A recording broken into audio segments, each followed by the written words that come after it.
திருப்பரங்குன்றம் எங்கேயோ இருக்குது, இங்கெங்கேயோ வந்து டிராஃபிக் போகிற இடத்துல வந்து நடத்தணும்னு வந்து சொல்கிறாங்க. அது வந்து தேவையானது வந்து கிடையாது என்று உச்சநீதிமன்றமும் அதை வந்து நிராகரித்திருக்கிறது.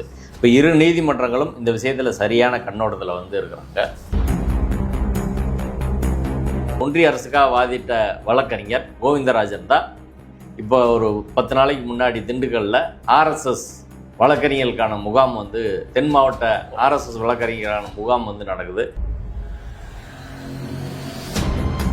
ஒட்டுமொத்த மலையும் இந்துக்களுக்கு சொந்தம்னு வந்து பிரிவு கவுன்சில் சொல்லிருச்சு அப்படின்னு ஒரு பிரச்சாரத்தை எடுத்தாங்க. நம்ம தீர்ப்பை எடுத்து போட்டு அப்படி இல்லை, சங் பரிவார அமைப்பு சொல்கிறது பொய் அப்படின்னு நம்ம நிரூபித்தோம். அதுக்கப்புறம் அந்த பொய் வந்து எடுபடலை.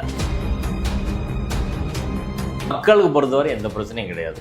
அவங்க எல்லா வழிபாட்டு முறையும் ஒன்றா நினச்சி தான் அவங்க இருந்துகிட்டு இருக்காங்க. சில மனிதர்கள் தான் இதில் வந்து பிரச்சனையை உண்டு பண்ணுறாங்க. நீங்கள் பேசாமல் இருந்தால் போதும், தொல்லியல் துறை திடீர்னு வந்து இன்றைக்கி எங்களுக்கு சொந்தம் அப்படின்னு வந்து சொன்னால் அதை எப்படி ஏற்றுக்கிற முடியும்னு சொல்லி